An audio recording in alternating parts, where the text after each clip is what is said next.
guys are like fantastic researchers of all. Like Mr. S is just his stuff is just fantastic. And I know I the first time I heard about NEO was when I got 3 Facebook messages back in October or September about NEO. And I remember watching one of my old high school classmates saying, do you remember the guy who could have bought Bitcoin at $5 and blah blah blah, and of course, so that was the first time I ever heard about NEO. And then when Andrew got a hold of me, and then I came here and I started listening more and more about NEO, I was kind of happy to hear somebody else talk about NEO, but I got assigned to this guy, and but I like a lot of stuff that I read about NEO, but now the more that I have read into it, the more I think it creeps the crap out of me, and I'll get into that here in a second. But NEO is all about its smart economy. That's its where are we at here? There we go. Big Brother's watching you. I'm going to get into this because this stuff is freaky. Okay, but NEO is essentially Chinese Ethereum. It was launched in 2014 as Ant shares. Last January, maybe it was January like 3rd or something of 2017, got rebranded as NEO. It's the first open source blockchain in China. Smart economy is its thing, and it really wants to be a world unto itself. But there's a price to this. But before we really get into that, we've got to kind of get into some of the nomenclature regarding the algorithm and how it addresses the problem of the integrity of the transaction. So we've talked about proof of work and proof of stake. So proof of work is like what Bitcoin does, where that's it's required to define an expensive computer calculation. That's called mining. A reward is given to the first miner who solves each problem. Network miners compete to be the first to find a solution for the problem.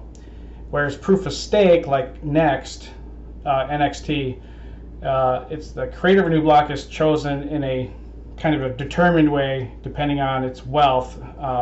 So it's like stake is referring to how much do you own. And point of stake system, there's no block reward. Miners take the transaction fees, and the currencies can be several thousand times more cost effective. The way that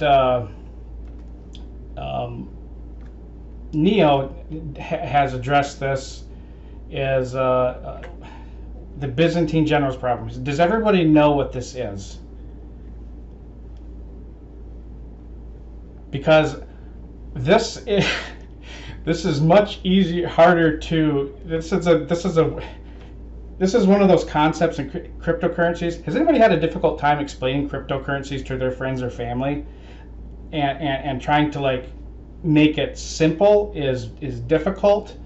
This is one of those other situations. Explaining what the Byzantine generals' problem is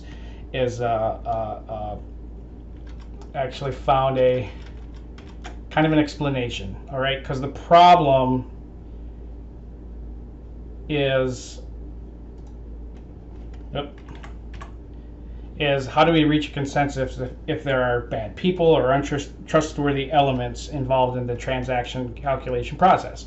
So, where'd you go? All right. What is Byzantine failure?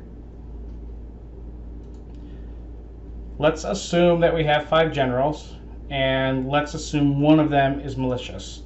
And each general decides on an attack plan. Like there's a city in the center, all right? That painting I showed was the Crusaders sacking Constantinople. I think that was like the 4th Crusade. I don't know if any of you are medieval history nuts or not, but Crusaders kind of had enough of the Byzantines not really helping them, and just kind of sacked the city for the first time. Anyways, so Each general decides on an attack plan and accurately relays their plan. So you see there's some divergence and difference here on which one is correct. Except there's the random malicious one. He's the traitor. He's trying to mess everything up, and then you can't coordinate the attack, and it's going to fail. So they get a vote. They collect their votes. They assume that each general has the majority. I got something in my. There you go. Now they're going to move. The decision is made. It's going to move based on the agreed vote. Dang it. Where'd it go?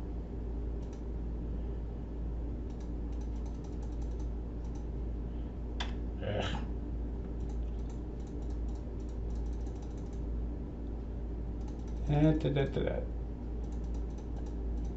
Without getting into all this jibba jabba, I thought I had the easy one, but anyways, I think I just made this more confusing. Never mind. Anyway, so we have the Byzantine generals problem is different. This is this was kind of the issue that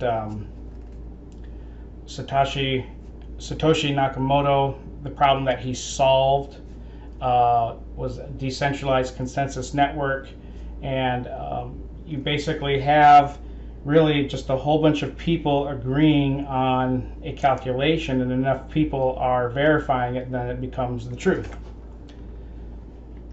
What's the difference between? There's a lot of comparisons between NEO and Ethereum, because NEO is called the Ethereum killer.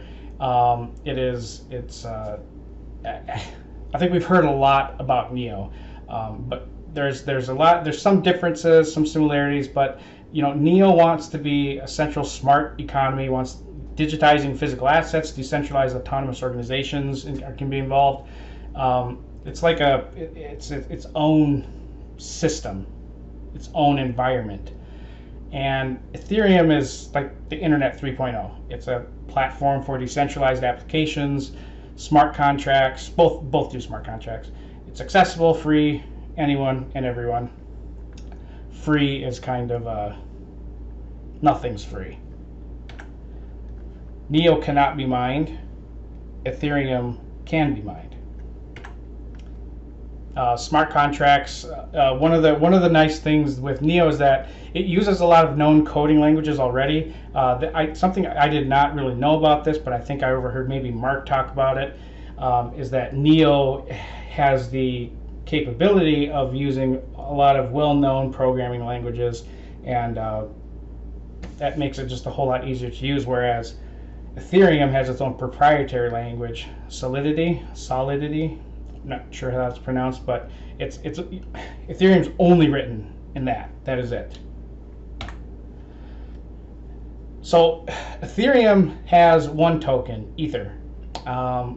Gas is used to run the Ethereum blockchain. That's the unit of transaction, but the gas is just a part of Ether. It's like if Ether is like $1, then a nickel is what gas is. It's just a small unit of Ether. NEO, I don't get this one. This to me just screams not gonna work very well later on. But it has two tokens. Okay, so you own NEO, and that is you have ownership of like a share of NEO, the blockchain, the company, the smart economy. You are a part owner. But gas is how things are paid for over that blockchain. And if I'm way off on any of this, somebody please let me know. I do not claim to be the greatest expert on NEO, but I've been reading a whole bunch about it, and this is just what I know. And so one of the cool parts about this is that NEO owners get to have a share of the transaction costs involved, so they get paid in dividends, essentially. To me, this sounds like monopoly money, and the most inventive monopoly money ever. I mean, never mind that normal people think that that these currencies in cryptocurrencies are monopoly money to begin with, but this is like monopoly money of monopoly money. It's a derivative of a derivative of a derivative, and it's just the oddest thing.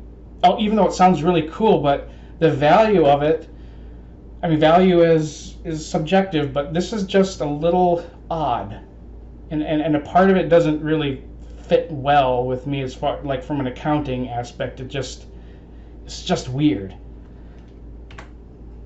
But as I was saying, the more I learn about NEO, the more I hate it, and it's on the realm of Bitcoin Cash and Ripple with me, because NEO is focused on creating a place to digitize your physical assets. All right, and it's not limiting it to just the issuance of smart contracts, but the actual digitizing and IDing of physical assets and or contracts and property and metals and all those other things.